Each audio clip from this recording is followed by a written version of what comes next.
Thanks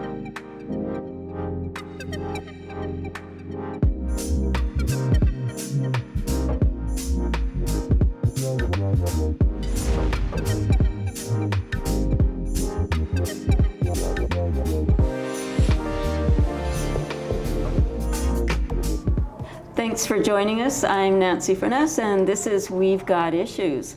We're filming today at Coquitlam City Centre Library, and we'd like to thank the library for providing us a space to carry out our interviews. Before we get started, I'd just like to acknowledge that our interviews do take place on the traditional, ancestral, and unceded lands of Coquitlam First Nation. So we'd like to thank the Coquitlam people who continue to live on the lands and to care for the lands and the waters and all that lies above and below. Today, we are joined by Meghan Lahti, who is the mayor of Port Moody. So thanks so much for joining us today, Meghan. So happy to be here. You know, there's always so many good things going on in Port Moody.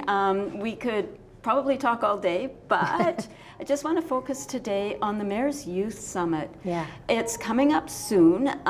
It's not something that I'm familiar with. Could you tell us a little bit about what is a Mayor's Youth Summit all about and what inspired you to do it? Oh, yeah. So, I mean, it kind of goes all the way back to when I first started as a city councillor many, many years ago. I was a young mom myself, and I really wanted, I felt it was really important to have the youth voice somewhere in the mix. And so what we did at the time, you know, after some conversation, was we struck the Youth Focus Committee, which is really a committee that's made up of youth, and it was the first of its kind. In fact, it was the only one in Canada that had youth that could meet and then have a direct line to the decision makers. Oh, and wow. So yeah, and that's been something that we've been really proud of over the years. But when I became mayor, I thought I really wanted to go beyond that.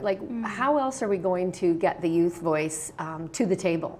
And so we decided that, or I decided that we should try and bring the youth together. And you know, young people have consistently expressed a desire to be involved in decision making, and I thought, what better way to sort of start that conversation than bringing youth together in a summit forum. Right, and now we know that most of the folks that are attending this summit aren't able to vote yet. Nope. So why do you think it's so important to hear those voices at this point and to give them the opportunity to sort of input into some of these processes and decisions? Well, we don't do everything just because we're getting elected. Like, it's about community. And the youth are a really important aspect of our community. They have voices, and we want them to feel empowered and to feel that what they have to offer matters, right? So it's important to make sure that their perspectives are directly brought to us for consideration. Right, well, they're a part of the community, and exactly. They're our future. Yeah, right? Exactly. So, you know, this year, I think you're focusing on mental health and wellness. Yeah. Can you tell us a little bit about why this was chosen, and a little bit more about what the Youth Summit this year entails? Sure. Well, I must say that this is our second Youth Summit. So the first one that we had was very well attended. And one of the opportunities that arose during that session was for them to provide us with feedback on what they'd like to see in a future summit. So this is actually directly from them. The feedback that we received from the first summit has shaped what this summit looks like. So the youth, yeah. So already you're listening to their voices and taking action. And I have to tell you that what came out of that not only has shaped the next youth summit, but it also changed policy in the city. We received a very comprehensive overview of everything that was discussed at the youth summit, and one of the prevailing messages that we got through that was they want to be part of the discussion. Okay. So like I said, we started with the Youth Focus Committee, and that is made up of youth, and it is run by youth. And in fact, the Mayor's Youth Summit is one of their tasks. They are responsible for facilitating and running the entire event. This is great experience. It helps with leadership. It helps with connection to other youth, and it really But as an aside from that, we were receiving their information from the Youth Summit, and we decided that we needed to change the policy around youth and our committees. So not only do we now have a youth focus committee, we changed all of our committee terms of reference to include one member of youth onto every committee that we have. And it's not necessarily a member of the Youth Focus Committee, but it's somebody from the community that can apply as a youth member, because they made it very clear that their voices were important, and we agreed, because the impact of the discussion that they had on our decision making was so profound. We thought, well, we need them at the table in all of our committees. That's awesome. And I think, to have that youth perspective, there's no better way to have it than having youth representation right on those committees. Yeah. And it sounds also like it's a really good way to empower both them as well as the committees, right? To take action that's meaningful and relevant. Can you talk a little bit maybe about this year's summit that's coming up?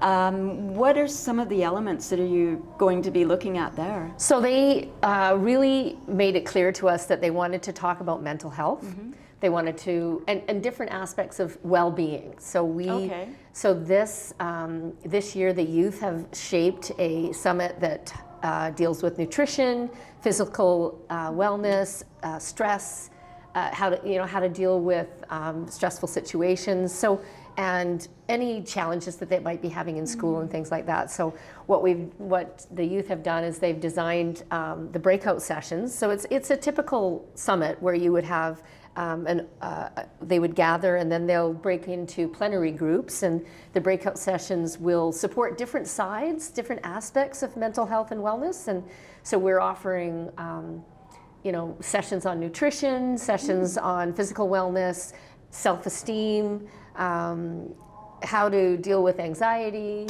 Super important in today's world. Yeah. Is there anything around social media? And because we know that that's a cause of great stress. Yeah, I think that is definitely woven into it. It's how do you handle bullying? How do you handle the types of things that you're exposed to? Mm-hmm. And one of the important aspects, I think, is not just we're not just sort of giving them tools that day, but we're also helping them with understanding the resources in the community that are available to them if they need assistance. That's a really good point, because they have this day where they can feel empowered and have their voices heard, but it goes beyond just the day of the summit. Yeah. So you're saying you connect them into other resources and learning about how to access these resources? Yeah, exactly. Can you tell us what some of those resources might be? It would be who they can, it would be phone numbers, it would be websites, it would be individuals.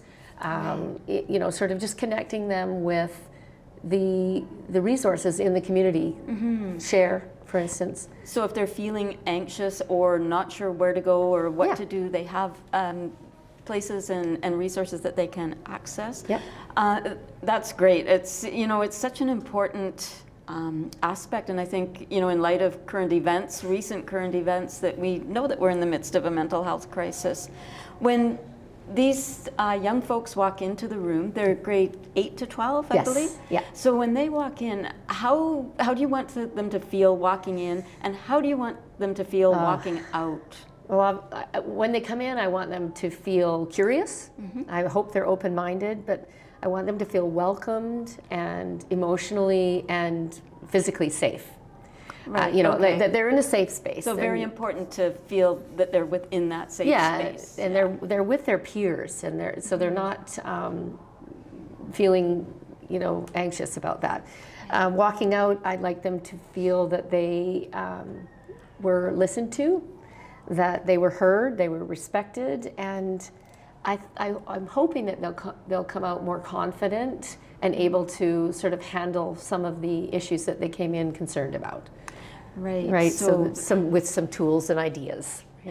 You know, and there's a mix of youth, there's a mix of community leaders and some city representatives there. Why do you feel it's important to bring those elements in? Like, what would that add? Well, to be fair, this is for youth by youth. Mm-hmm. So the only sort of staff members that will be there will just be helping the youth facilitate their day. Oh, okay. So it's truly run by youth. And I'm attending for about 5 minutes in the morning. Okay. And then they're on their own. And then we're not interacting with them during this because we really don't want it to be one of those power dynamics. It has to be them doing the work, and then we'll take that and look at it and consider it and put it into practice where we can.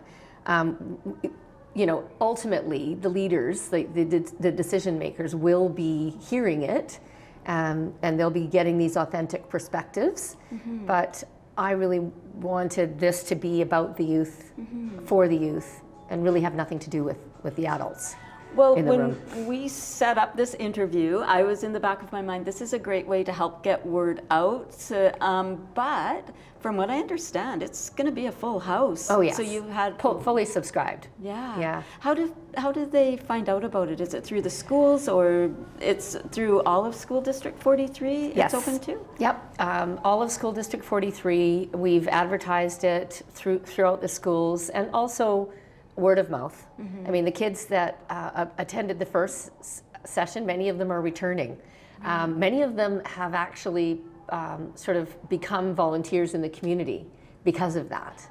And so there's that connectedness out there, and you know, kids are great at communicating amongst their peers when they want to share something exciting. Yes, that network is strong when they want it to be. So. And so you said that you'll go in and you'll start things off, and then it'll be turned over to the youth and be a little bit of facilitation, but it's run by the youth. Yeah. And then it also includes, from what I understand, things like yoga and sessions. Why is it important to include that, not just to have the talks and the facilitated I mean, groups? nobody wants to sit there and just be talked to for an entire day. Activities help youth connect, and it also is, you know, for some of us that prefer more physical things, it's another outlet for that, right? And yoga is a great way to relax, and it's a great technique for teaching how to reduce stress. So we thought that would be something really valuable for the youth. You know, like I said, not everybody learns the same way, so it sort of caters to different learning and learning speeds, I guess.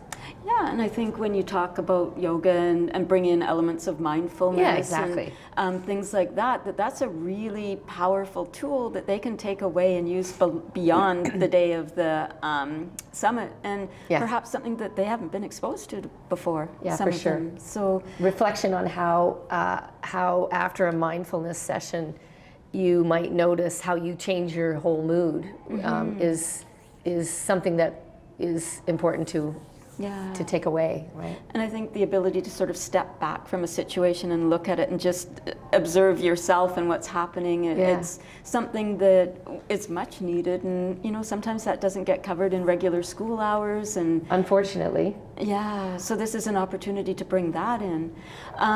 So, you know, I think also that the students can get volunteer hours. Yeah. So why is it important for that aspect to come in? Do you think that's something that helps sort of make that civic connection and that recognition for volunteer hours and activities? I mean, I don't like to say we're bribing them because we're not. Right. but it is value. It creates something of value for them, right?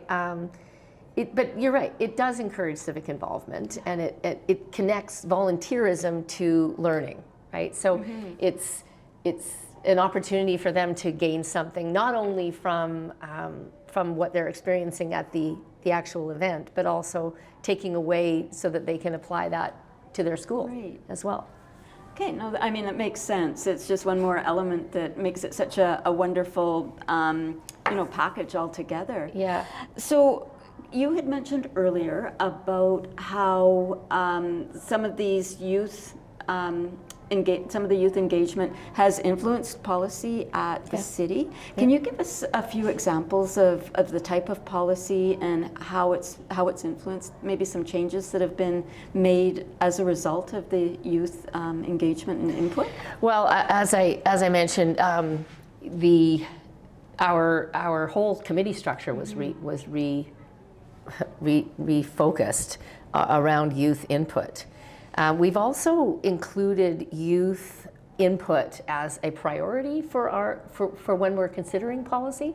Okay. So it is more of a broader sort of impact that's had around putting them at the forefront of our decision making around, and particularly today in Port Moody, we are looking at a lot of change in the community, right. And with that comes a lot of opportunity for new amenities and new programming, new buildings, new recreation opportunities. So it is critically important that they are part of those discussions. So they would have a voice if there's new recreational facilities coming into play. They would have a voice. Well, we need a youth component there, or something that's specific to youth. Yeah, I mean, we last night at council we talked about the future needs in terms of recreation facilities, and the standard practice is to send it to the Parks Committee for their feedback, but my suggestion last night, let's send it to the youth committee as well.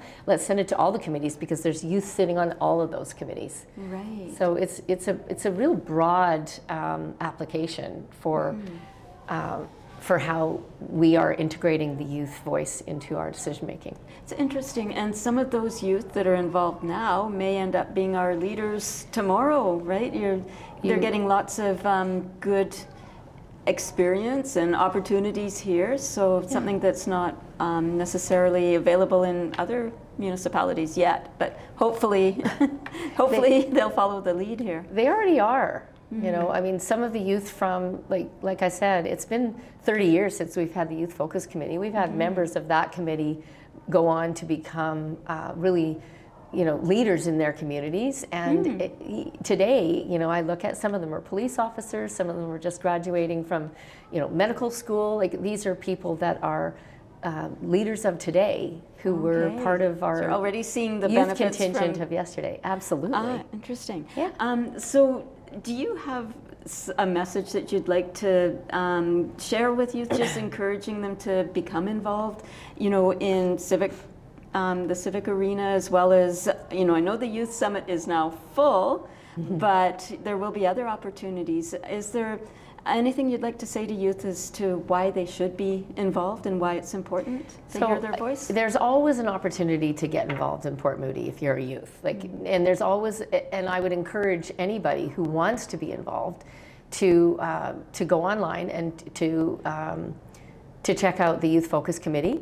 We have actually a situation there where we do not want to limit how many kids can be on it, because we want as many voices there as possible. So if they want to apply, they're more than welcome to do that, and they'll be very, we'd be very happy for them to be part of those conversations. But also just keep your eye open for opportunities to provide input to council. Your voice matters is what I would say. We care about what you think, and we want to hear from you. Okay, that's a great message to send, I think. And I want to thank you so much for coming in today. I know you've got a busy schedule, so I appreciate the time and hope that we can talk again soon. Yes, let's do that. Thank you. Thank you. Thanks for joining us. We've been speaking with Mayor Meghan Lahti of Port Moody, and we've been talking about the upcoming Youth Summit.